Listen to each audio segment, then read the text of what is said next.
Surabhi devotional ఛానల్కి స్వాగతం. అందరికీ నమస్కారం. భీష్మాష్టమి నుంచి భీష్మేకాదశి వరకు భీష్ముడు తన పంచప్రాణాలను కోల్పోతూ పరమాత్ముడిలోకి లీనమవుతున్న రోజులు. వీటి గురించి విశ్లేషణాత్మకంగా నేర్చుకుందాం. మహాభారత కాలంలో మాఘశుద్ధ సప్తమి నాడు, అనగా రథసప్తమి లేక సూర్యసప్తమి, సూర్యుని రథం ఉత్తరం వైపు తిరిగే రోజు ఉత్తరాయణ పుణ్యకాలంగా సూర్యుని గతి మారేదిగా తెలుస్తుంది. మర్నాడే మాఘశుద్ధ అష్టమి. దీనినే భీష్మాష్టమి అని కూడా అంటారు. భీష్ముడు అనగానే ధైర్య సాహసాలకు మారుపేరైన రూపం మెదులుతుంది.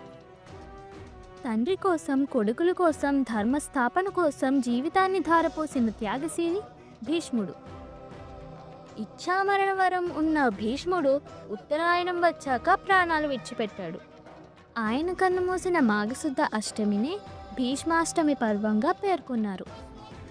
దేవతాగణాల్లో అష్టవసుల పేరు ప్రముఖంగా వినిపిస్తుంది. వీరిలో 8వ వసువు పేరు ప్రభాసుడు. ఈ ప్రభాసుడే భీష్ముడిగా జన్మించాడు.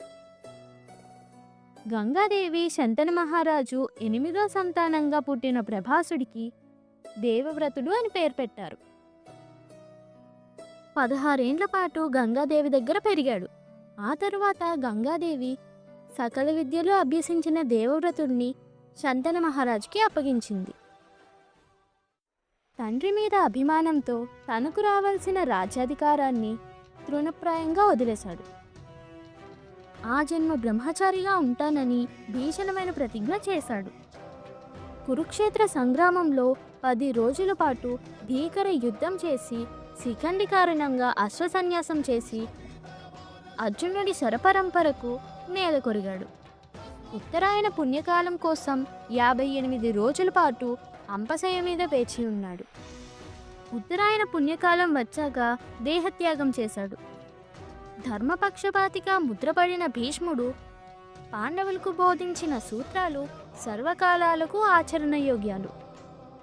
ధర్మరాజుకి విష్ణు సహస్రనామాలు ఉపదేశించిన ఈ పురాణ పురుషుడి అనుగ్రహం కోసం భీష్మాష్టమి సందర్భంగా విష్ణు సహస్రనామాలు, విష్ణు సంబంధిత పారాయణాలు చేయాలి. పంచమ వేదమైన మహాభారతాన్ని వేదవ్యాసుడే రాసిన భీష్ముడు అనే పాత్ర లేకపోతే భారతమే లేదు. తండ్రి సౌఖ్యం కోసం సింహాసనాన్నే త్యాగం చేసిన ధీరుడు భీష్ముడు.